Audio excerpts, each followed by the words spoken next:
we are still reading in the book of Job. We are on chapter 5. I'm actually way farther. I'm on like chapter like 13 or 14. I just have been not recording the videos. So we're going to catch up, okay? All right, so we're in Job 5. And I just wanted to read Job 5 with you all. I'm sorry, rewind. I think I'm saying it wrong. It's Job, not Job. Job. My bad, y'all. Job 5. Let me know how I'm supposed to pronounce it. Job? Job. I'm pretty sure it's Job. Bear with me. But yeah, Job 5. Okay? And the last few chapters I've been reading out of my She Reads Truth Bible, which is the Christian Standard Bible. So yeah, I keep going back and forth between this Bible, which is my NLT, New Living Translation Bible, and the digital Bible. I don't know. As long as the word is getting read, sort of matters. But yeah, okay, so anyway, Job 5. Job 5. Okay. Call out, will anyone answer you? Which of the holy ones will you turn to? For anger kills a fool, and jealousy slays the gullible. I have seen a fool taking root, but I immediately pronounced a curse on his home. His children are far from safety. They are crushed at the city gate, with no one to rescue them. The hungry consume his harvest, even taking it out of the thorns. The thirsty pant for his children's wealth, for distress does not grow out of the soil, and trouble does not sprout from the ground. But humans are born for trouble, as surely as sparks fly forward. However, if I were you, I would appeal to God and would present my case to him. He does great and unsearchable things, wonders without numbers. He gives rain to the earth and sends water to the fields. He sets the lowly on high, and mourners are lifted to safety.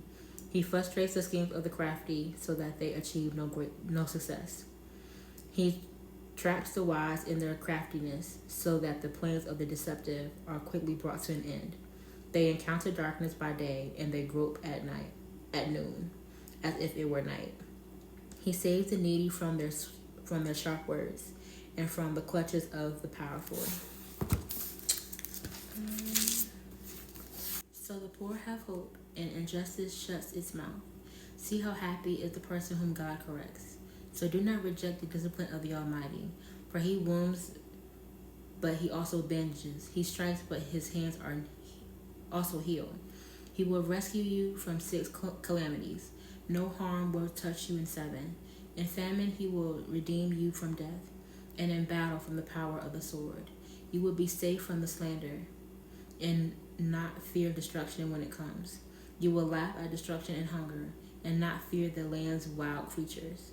For you will have a covenant with the stones of the field, and the wild animals will be at peace with you. You will know that your tent is secure, and nothing will be missing when you inspect your home. You will also know that your offspring will be many, and your descendants like the grass of the earth. You will approach the grave in full vigor, as a stack of sheaves is gathered in the season. We have investigated this, and it is true. Hear it and understand it for yourself. Yes, so that's chapter 5 of Job.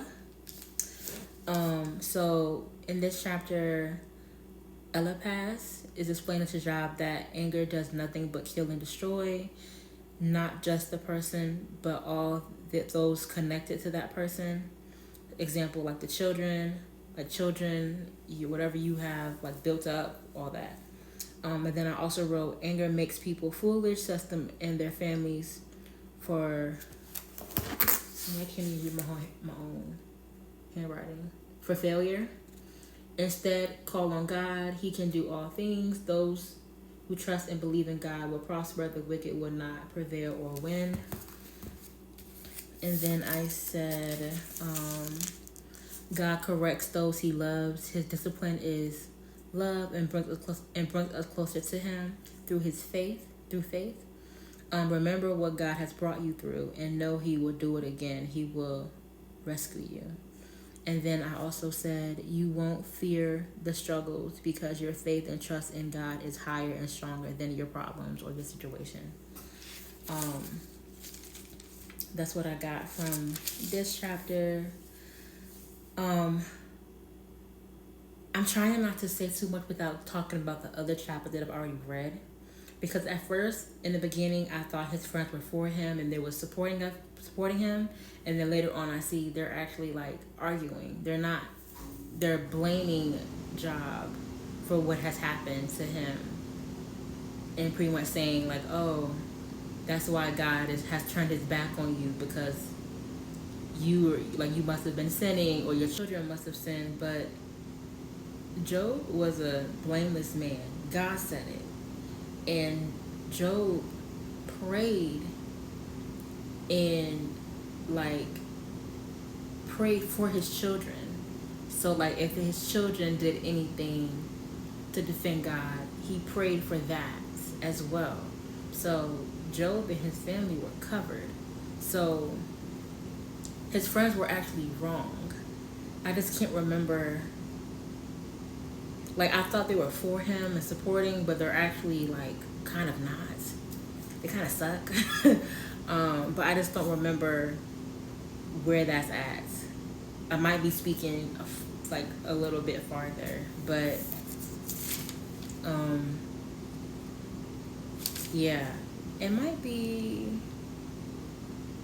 I don't know where it's at, but yeah. So they're actually arguing. They're having an argument. They're going back and forth, Job and his friend, because they're trying to say, oh, you must have did that and that and that to get on God's bad side. But Job is a blameless man, so he didn't do anything. but yeah. So but within chapter 5, some things that stood out to me. I explained what I got from the chapter as I was reading it, but I also want to share the verses that stood out to me. So. Verse 2, for anger kills a fool and jealousy slays the gullible. And that's important because you want to try not to navigate out of a space of anger and resentment because it will ruin everything. My pastor says this all the time. It's a phrase. It's like whatever you harbor in your heart comes out of your mouth. So if you have any anger, not resistance. What's the word? My gosh, resentment, bitterness, jealousy in your heart, it will come out of your mouth. It will come out of, you will display it. You will show it to others. So just to be mindful, just to ask God to continue to renew your heart and your mind to reflect Jesus, because if you harbor those things in your heart, after a while you won't be able to hide it. It will come to fruition. People will be able to see it because you will start to display it in your daily interaction with other people. What else stood out to me? I like how he talked about what God does, the beauty and power in God. So verses 9 through 15, where he says, he does great and unsearchable things, wonders without number. He gives rain to the earth and sends water to the fields. He sets the lowly on high, and mourners are lifted to safety. He frustrates the schemes of the crafty so that they achieve no success. He traps the wise in their craftiness so that the plans of the deceptive are quickly brought to an end. They encounter darkness by day, and they grope at noon, as if it were night. He saves the needy from their sharp words and from the clutches of the powerful. So it just shows the goodness of God and how his strength and how he treats those who are godly and how he treats those who are not of God. And for me, I believe Eliphaz is kind of here, kind of trying to say, well, if you were godly, if you were truly a man of God, you wouldn't be having all these things being done to you by God. Which is not true, as we see, because Job. I'm gonna keep correcting myself, because Job was a blameless man in the sight of God. So, yeah. Verse 18, for he wounds, but he also bandages. He strikes, but his hands also heal. We see this throughout the Bible, like how God will put his hand down, his right hand down, especially it's to correct.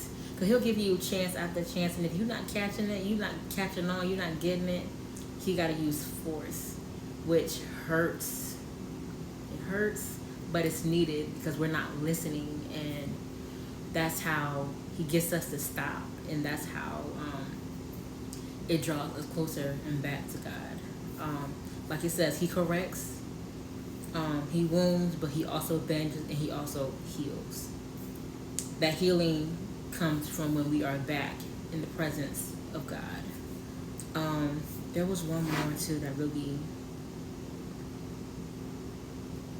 verse 21, you will be safe from slander and not fear destruction when it comes. 22, you will laugh at destruction and hunger and not fear the land's wild creatures. For me, it's like when you are struck, like when you have been through some stuff with God, because we are going to constantly come in contact with trials, tribulations, struggles, hardships, what have you, because life ain't easy. It ain't never been easy. But knowing that God has got you through something before, trusting in God, it builds your faith. So when something else happens where your faith is being tested, or when you find yourself back like in the valley going through hard times, you have no need to fear, you have no need to worry, you have no need to just panic like how we typically do, because you know that God is in it with you. You know that God will get you through it because he got you through it before, time and time and time again. Like I pray I reach the level where I'm able to laugh at destruction. I'm able to laugh in the chaos. I'm able to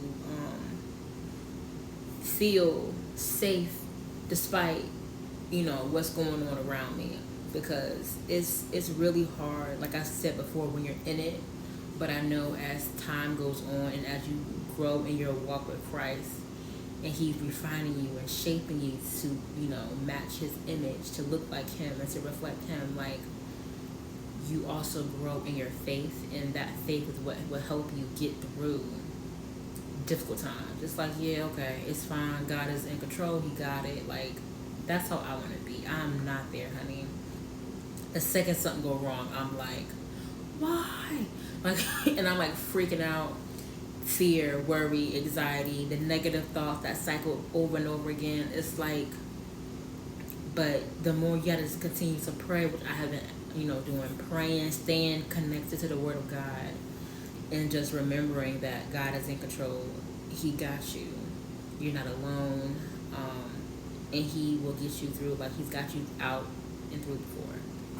But yeah, y'all, that is Job 5. Please share what stood out to you in Job 5. And yes, this book is good. And it's also kind of scary because it like reflects me a lot. I'm like, ooh, yikes. But yeah, I pray all is well. I pray everybody has a great day. Y'all are able to dive into the book of Job.